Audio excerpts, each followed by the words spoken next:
Hello दोस्तों। तो आपका स्वागत हो मेरे यूट्यूब चैनल मैथ वाला में। क्या हाल है? ठीक हैं? आई होप कि आप ठीक होंगे। तो जैसे हमने पिछले वीडियो में पढ़ा 9th न्यू एडिशन में जो मैंने अभी स्टार्ट की है, मैंने 2 ही टॉपिक भेजे हैं। तो मैंने जैसे पिछले वीडियो में हमने पढ़ा कि हालांकि वीडियो मैंने बहुत छोटा बनाया था, लेकिन उसमें बहुत छोटे वीडियो में बहुत अच्छी अच्छी बातें बताई थी। तो जैसे हमने पिछले वीडियो में वही कॉन्सेप्ट पढ़ा, जो हमने एक लाइन थी उस पर हमें रियल नंबर्स को पुट करना था, और हमें रियल नंबर की मतलब कि लाइन की ज़रूरत क्यों पड़ती है, हालांकि हम वैसे भी सोल्व करते हैं, वो सब कुछ हमने पढ़ा। तो आज हम जो पढ़ने वाले हैं वो properties of real number with respect to addition. अब याद रखना कि हम किसके हिसाब से पढ़ रहे हैं, एडिशन के हिसाब से। ठीक है, तो क्लोजर प्रॉपर्टी है, पहले हम पढ़ते हैं एक क्लोजर प्रॉपर्टी।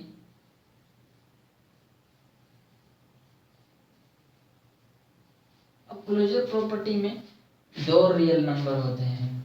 सपोज करो मैं नाम ले लिया x और y, वो बिलोंग करते हैं किससे? रियल नंबर से, क्योंकि हम प्रॉपर्टीज ही किसकी पढ़ रहे हैं, रियल नंबर की। अब क्लोजर प्रॉपर्टी ये कहती है कि आप 2 रियल नंबर को ऐड करोगे तो क्या आएगा, रियल नंबर ही आएगा। जैसे ना मैं कहूँ कि 6 + 8 क्या आएगा, 12 आएगा। क्या 12 रियल नंबर नहीं है? एग्जैक्टली है। अगर मैं 2 जैसे ना रेशनल नंबर को, या सपोज करो 1/2 + 1/2 को ऐड कर रहा हूं तो आंसर क्या आएगा, 1 आएगा। आंसर क्या आएगा, 1 आएगा। 1 रियल नंबर नहीं है। अगर -3 नहीं, क्या, अगर मैं -3 प्लस -3 को ऐड कर रहा हूं तो आंसर क्या आएगा, -6 आएगा। और -6 क्या रियल नंबर नहीं है? रियल नंबर जरूर है। तो हम 2 रियल नंबर को ऐड करें और हमारे पास रियल नंबर ही आए तो वो प्रॉपर्टी कौन बोलती है कि हम 2 रियल नंबर को ऐड करेंगे तो हमेशा हमें 2 रियल मतलब एक रियल नंबर ही मिलेगा। अगर अब ये प्रॉपर्टीज बहुत सारे चीज़ों पर लगती है, जैसे रियल नंबर के अंदर भी मौजूद बहुत सारे नंबर्स हैं। जैसे हमारे पास है नेचुरल नंबर हैं, जैसे होल नंबर है, हमारे पास इंटीजर है, ठीक है। और जैसे रेशनल है, रेशनल है हमारे पास, जैसे इरेशनल है, ठीक है। और ओड नंबर है, इवन नंबर है। अब मैं यहाँ बताता जाऊंगा कि अगर हम 2 रियल नंबर को ऐड कर रहे हैं, जैसे मैं 2 नेचुरल नंबर को ऐड कर रहे हैं, याद रखना natural number only. Natural number कहाँ से स्टार्ट होते हैं, 1 से स्टार्ट होते हैं, तो 0 नहीं ऐड करना है, ठीक है। हम सिर्फ नेचुरल नंबर को ऐड कर रहा हूँ। सपोज करो मैं 1 + 2 को ऐड कर रहा हूँ तो आंसर क्या आ रहा है, नेचुरल नंबर ही आ रहा है। हम ऐड कर रहे हैं, नेचुरल नंबर को ऐड कर रहे हैं, तो हमें क्या मिल रहा है, नेचुरल नंबर ही मिल रहा है। तो हम बोलेंगे नेचुरल नंबर पर क्लोजर प्रॉपर्टी क्या करती है, ओबे करती है, ठीक है। अगर हम होल नंबर को ऐड कर रहे हैं, सपोज करो 6 + 7, तो आंसर क्या आ रहा है, 13। तो 13 क्या होल नंबर नहीं है, होल नंबर है। तो होल नंबर पर भी क्या करती है, क्लोजर प्रॉपर्टी ओबे करती है, ठीक है। अब हम इंटीजर कर रहे हैं, सपोज करो मैंने क्या किया, -3 + -3, आंसर क्या आया, -6 आया। तो क्या -6 इंटीजर नहीं है, इंटीजर है बिल्कुल। तो इंटीजर भी क्या करती है ये प्रॉपर्टी, सॉरी रेशनल मैंने गलत लिख दिया था, तो इंटीजर पर भी ये प्रॉपर्टी ओबे करती है, ठीक है। तो अब रेशनल नंबर है, अगर मैं 2 रेशनल नंबर को ऐड करूंगा तो क्या हमेशा मुझे रेशनल नंबर ही मिलेगा, बिल्कुल रेशनल नंबर मिलेगा। देखो इरेशनल नंबर नहीं लाना है, ठीक है। 1/2 + 3/4, आंसर क्या आएगा, 1/2 + 3/4 5/4 आएगा।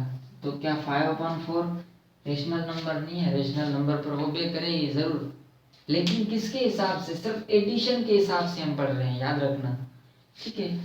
अब और दूसरी बात ये कि अगर आपकी प्रॉपर्टी एक चीज पर भी ओबे नहीं कर रही है, जैसे मैं कहूँ कि विथ रिस्पेक्ट टू एडिशन अगर मैं रियल नंबर को रियल नंबर से ऐड कर रहा हूँ और रियल नंबर नहीं आ रहा है, तो याद रखना कि वो प्रॉपर्टी क्या हो जाएगी?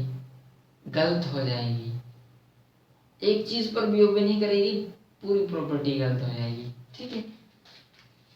तो इरेशनल नंबर को इरेशनल से करूंगा तो क्या आएगा? इरेशनल नंबर ही आएगा, ऐड करेंगे तो 3 + 3 को ऐड क्या आएगा? 2 रेडिकल 3 आएगा, इरेशनल नंबर ही है यार। तो इस पर भी ओबे करती है और इस पे भी ओबे करती है। क्या मैं दो ओड नंबर को ऐड करूंगा तो क्या ओड नंबर ही मिलेगा? कभी भी नहीं, इवन नंबर मिलेगा। देखो 3 + 5 क्या आ रहा है? इवन नंबर आ रहा है, तो इस पर ये ओबे नहीं कर रही। इवन नंबर को इवन से करूंगा तो इवन ही मिलेगा, तो इवन नंबर पर ये ओबे करती है। तो इस तरह कंपोजिट नंबर को कंपोजिट से ऐड करेंगे तो शायद कंपोजिट मिल भी सकता है और ना भी मिले। तो इस तरह आप चेक कर सकते हैं कि उस पर ओबे करती है या नहीं करती। एक एक नंबर पर भी ओबे नहीं करती, ये समझो इस पूरे नंबर पर ओबे नहीं करती। जैसे हमने यहाँ, हालांकि में 3 कोई भी नंबर को आप ऐड कर लो, लेकिन सब नंबर में क्या आ रहा है? हमें इवन नंबर, ओड नंबर मिल रहा है। लेकिन एक बार हमने ऐड किया और इवन नंबर ना मिला तो पूरी प्रॉपर्टी गलत, मतलब पूरी प्रॉपर्टी तो गलत नहीं होगी। हम एडी ओड नंबर को तो ओड नंबर के ओड नंबर पर ओबे नहीं करती है, याद रखना, ठीक है। तो इसी तरह ये थी हमारी क्लोजर प्रॉपर्टी, ठीक है। अब दूसरी प्रॉपर्टी होती है कम्यूटेटिव प्रॉपर्टी। कम्यूटेटिव प्रॉपर्टी क्या होती है ये भी पढ़ते हैं।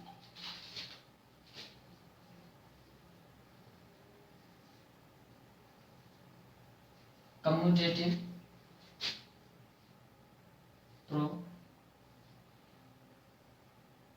अब इसमें क्या होता है कि देखो, अगर मैं 2 नंबर लेता हूँ, यहाँ भी हम 2 नंबर लेंगे और वो रियल नंबर से बिलोंग करेंगे।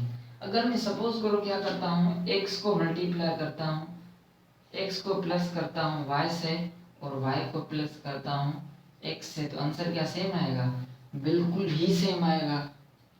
देखो सिर्फ हमने क्या चेंज किए? प्लेसेस चेंज किए। अगर 2 + 3 करता हूँ और 3 + 2 करता हूँ तो आंसर क्या आएगा? सेम ही आएगा। सिर्फ हम यहाँ क्या चेंज कर रहे हैं? प्लेसेस चेंज कर रहे हैं, और तो कुछ नहीं है। तो ये है हमारी कम्यूटेटिव प्रॉपर्टी। अब दूसरी होती है एसोसिएटिव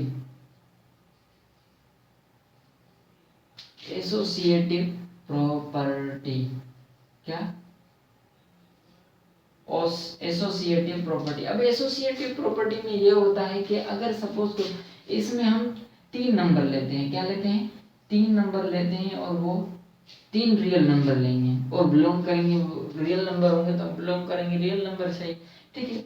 इसी तरह अगर हम एक तरफ कर रहे हैं a + b + c, अगर a + b + c कर रहे हैं तो याद रखना कुछ भी ले सकते हैं, a b z y z x कुछ भी ले सकते हैं, ठीक है, आपकी मर्जी है यहाँ। अब a + b + c कर रहे हैं तो वो बराबर होगा इसको हम क्या करते हैं? a + b को ब्रैकेट में और इसको बाहर करते हैं, तब भी क्या आएगा? आंसर सेम आएगा। देखो मैं सपोज करता हूँ 4 + 3 + 2 = 4 + 3 + 2, आंसर क्या आएगा? 4 + 5 7 + 2, आंसर क्या आएगा? 9 आंसर सेम आ रहा है। तो ये कौन सी प्रॉपर्टी कहती है? एसोसिएटिव प्रॉपर्टी कहती है। अब दूसरी प्रॉपर्टी है कि एडिटिव इनवर्स, क्या एडिटिव इनवर्स किसे बोलते हैं? अब एडिटिव इनवर्स वो एडिटिव इनवर्स नहीं, सॉरी, एडिटिव आइडेंटिटी पहले हम पढ़ते हैं। तो एडिटिव आइडेंटिटी देखो कि आइडेंटिटी का मतलब होता है पहचान, क्या पहचान। अब एडिटिव आइडेंटिटी बोलते किसे हैं? ऐसा नंबर जो किसी भी नंबर के अंदर हम ऐड करें तो जो दूसरा नंबर है उसकी पहचान या उस पर उसका कोई भी असर ना हो। जैसे सपोज करो मैं, वो कौन सा नंबर होगा? वो जीरो ही होगा, क्योंकि जीरो को मैं अगर किससे 1 से ऐड कर रहा हूँ तो आंसर क्या आएगा? 1 आएगा। अगर जीरो को मैं 5 से ऐड कर रहा हूँ तो आंसर क्या आएगा? 5 आएगा। अब जीरो का 5 पर कोई भी असर नहीं हो रहा है, इसका मतलब ये है कि जो जीरो है ना वो क्या है? जीरो है एडिटिव आइडेंटिटी। क्या है? Additive identity. मतलब कि ये जो जीरो है ना, इसको एडिटिव आइडेंटिटी इस वजह से कहा जाता है क्योंकि इसको हम किसी भी नंबर के अंदर ऐड करते हैं तो उसकी पहचान चेंज नहीं करता, उस पर इसका कोई भी असर नहीं होता है। जैसे ना 1 पर जीरो का कोई भी असर नहीं हुआ, 5 पर जीरो का कोई भी असर नहीं है, 5 का 5 ही आ गया। लेकिन किस दौरान? एडिशन के दौरान ओनली, याद रखना, ठीक है। अब तो जीरो को एडिटिव आइडेंटिटी कहा जाता है। अब दूसरा होता है एडिटिव, दूसरी प्रॉपर्टी होती है एडिटिव इनवर्स।